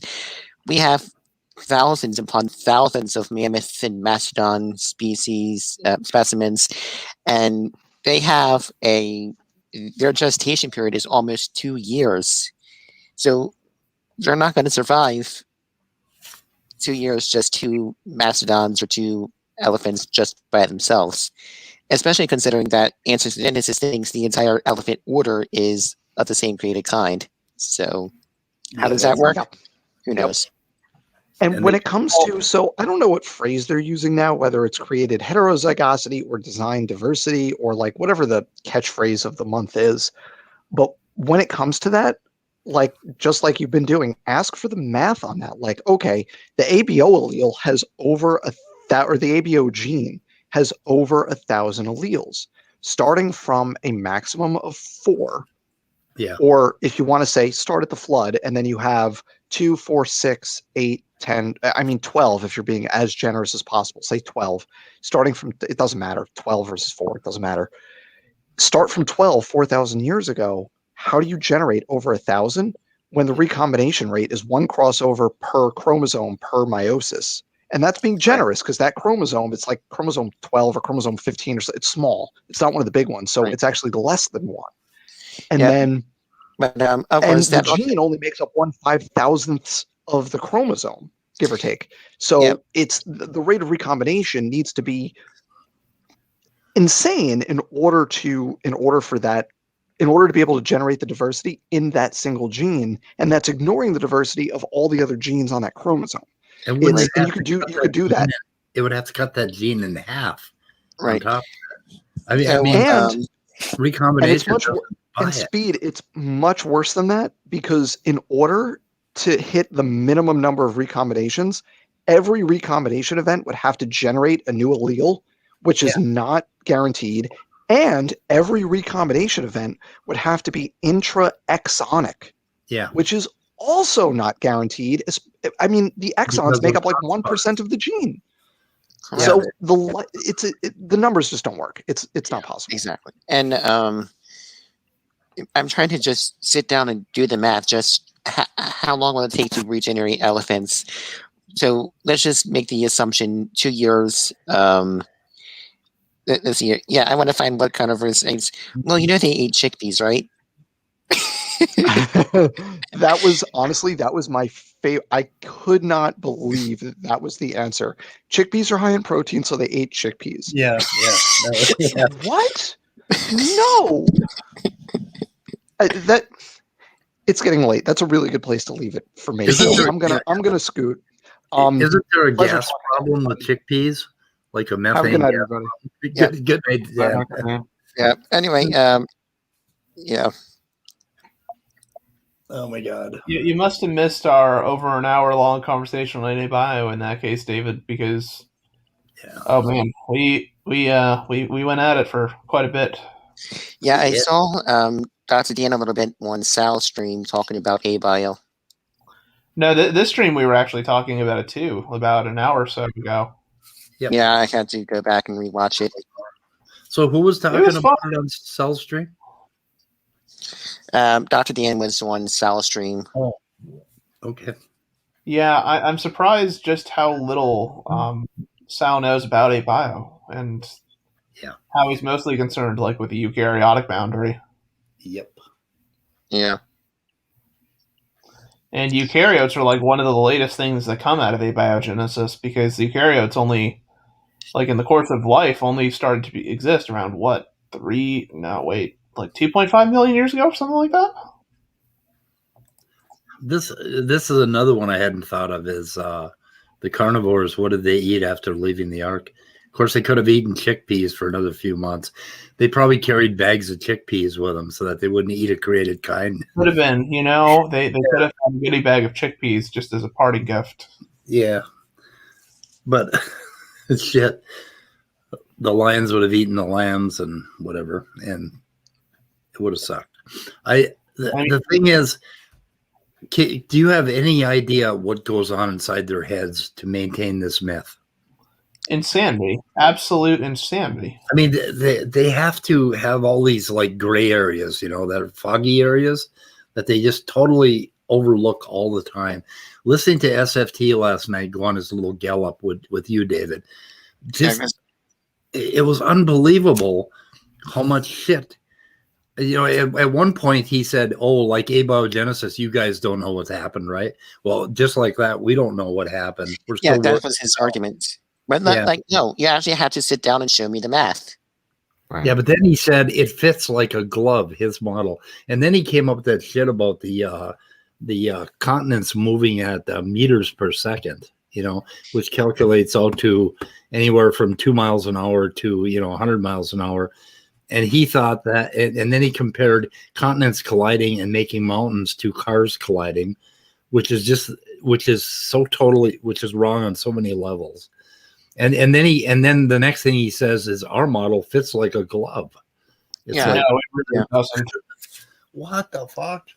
I'm just like, I was just going nuts last night listening to that stuff. I do have to ask this question: are creationists just ignoring reality? Or are they just ignorant of reality? I don't think they give a damn as long as, because like they'll like last night on that stream they had like a lot of genetics talk, and then the last I think half hour of it was all biblical passages and exegesis, trying to figure out what God wanted to tell them and stuff, and what God tells them is the most important thing. But the thing that shocks me the most about this is that like this isn't an essential like for salvation or the faith. Like this is to me it seems to be a very minor issue. Spooky's here. Oh no, I'm freaked the fuck out. Spooky's here. Oh no. I got but yeah, how do you think I did overall in the discussion? You did real good. Yeah. But what do you do when he's galloping and preaching and he's not listening to a thing you say? Yeah, exactly. You have to force Standing to really stick to a point, because if you don't, he'll just keep continuing to jump between other points that he doesn't know. Yeah, you got to get him down to one thing, like the ice cube hypothesis, and started questioning him on one thing, and then Standing.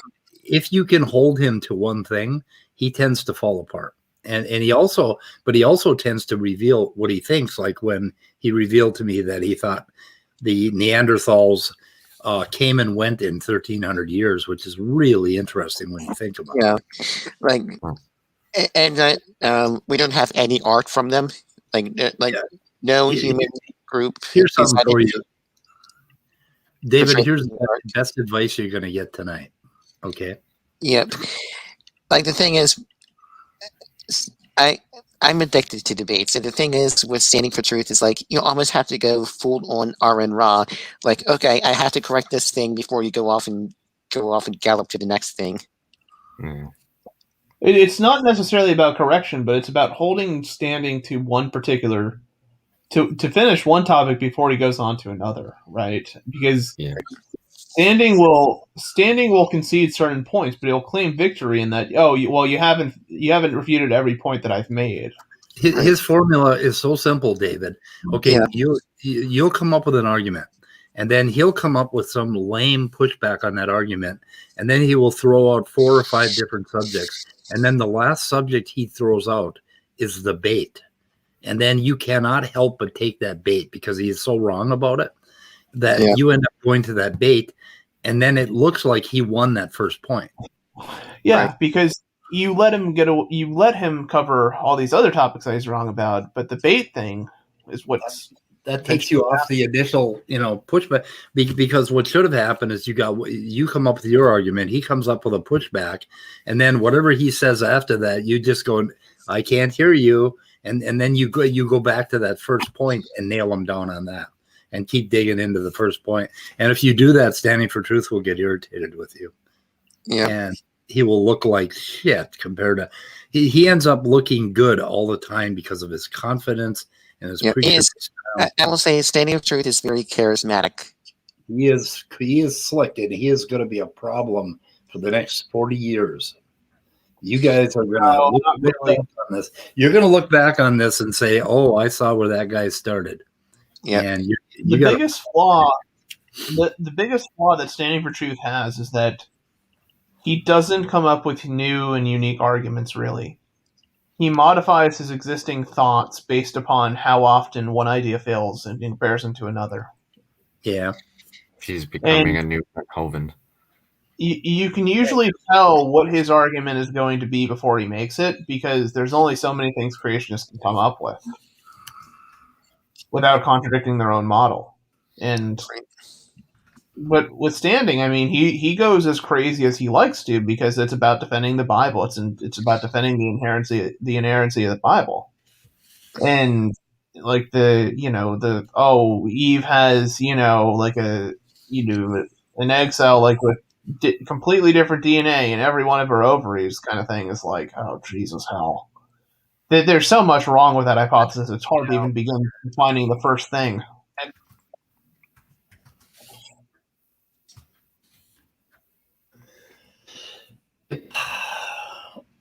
So what's happening, guys? What else are we going to do tonight? I'm not sure. I think it's a closed show. I think we're almost done. Yeah, we're almost done. I'm pretty tired. I want to show you guys a picture just to show you that at one time I was a young man. I don't believe it. That's me on the left. It's my buddy Peterson on the right. The glasses were a prop. I didn't really wear glasses like that. They were just on the table, and we thought it looked cool for the picture, but I think I was 18 years old. So nice. Yeah, used to look different. You look pretty good at 18. You know that? What's that? You look pretty good at 18. I was pretty cocky at 18. That's every 18-year-old. Yep, I guess it is. Yeah. Oh no. I'm I was gonna become cocky. Don't worry. Don't worry. You deserve that moment in your life before the world knocks you down and tells you your shit. Okay. Yeah, well, the world was kicking my ass at that point in my life. It was really kicking my ass. Shame on you for letting it. I was working in a taconite mine at that point. There we go. When I was lucky, I was working at a taconite mine. Yep. Oh. So from the chat, it looks like Desolate Race isn't going to be online for a while after. Why? Oh, what? Or something like that, or is one of his last comments. Why won't you be on the net, Dessel? Can you explain to us what's up? Or maybe come on and hang around after the show and talk to us? Did us adieu formally? Or what's happening with... I'm not sure. I wanted to come in and wish you well one more time because I won't be on net for a long time after tonight. Texas? Is it Texas? One of the pictures of time travelers. For a second, I thought it was a picture of Stephen Hawking. Why is Desolate Race taking a hiatus? Yeah, why? I'm kind of curious. I miss you, damn it. We need you. You coming in? I guess so. You might be. Yeah, well, we can end the show if he wants, and then we'll just have a chat back. I gotta head out. Oh, okay, Andrew. Start a job or something like that. Andrew, we have to talk more deeply about these regulation networks, and maybe I'll find some pictures and something we can hang it on, and try to look at some of that stuff. Okay. Okay. Want to do that? There you go. You joined. That sounds good. Okay, we'll do that. So, you guys want to end this for tonight? Sure. Yeah, sure. We did. We had a really good nerd session. I really like that. Yep. We did. We didn't have any crazy shit that's going to make me have to take the video down, which I really appreciate, guys. Yep, Thank you. fun. You had some hardcore in between a metabolism first proponent and somebody who's not a metabolism first proponent. Yeah, and I'm a everything first slut. I will sleep. I will sleep with any theory. Anyway. Okay, boys and girls. Goodbye, cruel world. We're leaving. And